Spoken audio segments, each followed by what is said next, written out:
Dean Rose. Mr. Rose, thank you so much for being here. There's the magazine, Foreign Affairs. Now, Gideon, help me out here. We've got a battle. The Ukraine, some of them want to go into the EU, the European Union, right.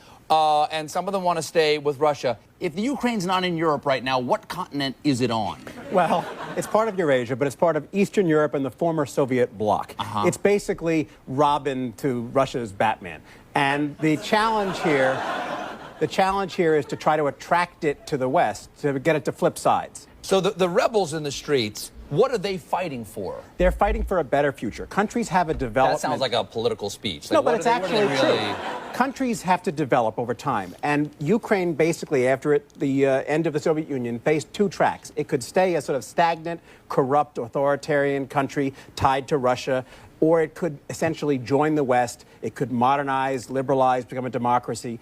At the last minute, when it looked like it was going to trade up from its sort of abusive relationship with its boyfriend from the hood to a nice yuppie... You're not loading these choices in any way whatsoever.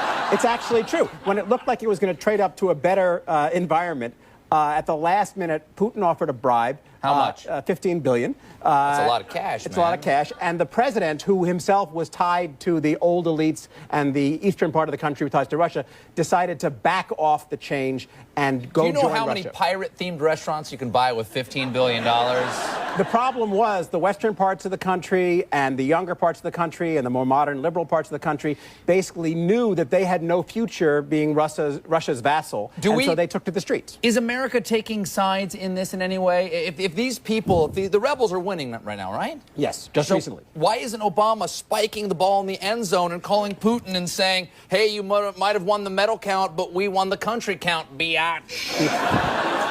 It's actually a very good question, and the answer is that we don't want Russia to intervene and kick over the table like a game of Risk and take Ukraine back. And so would they do that? Could he send in troops? Yes, he could. So we are choosing... Does Ukraine have any troops of their own? Would they fight back? Yes, but we don't want this to escalate, and we don't want Russia to crack down. So we want to basically distract Russia. Oh, look, you have the highest medal count. Oh, you did really well.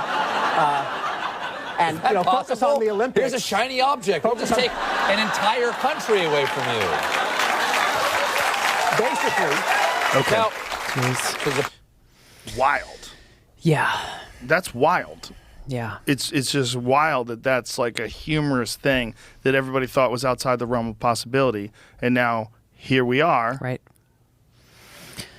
Right. 8 years later, it's actually happening. It is happening. And you see the drivers of this, when we talk about the military-industrial complex, it's not just the United States, because the longer this goes on, the more NATO is strengthened. I think two other countries, was it Finland and Sweden, have just joined NATO as a result of this. These big arms deals are also happening with NATO. The major producers of these weapon systems are coming from the military-industrial complex here. So there are a lot of interests that are pushing to build and strengthen this whole NATO complex. And this war is giving them a great opportunity to do it. There should have been a very direct and full-hearted attempt to de-escalate and try to negotiate an outcome to this conflict before it started or very quickly after. But instead, what we saw was an influx of money and weapon systems, which helped further escalate this war, and no attempt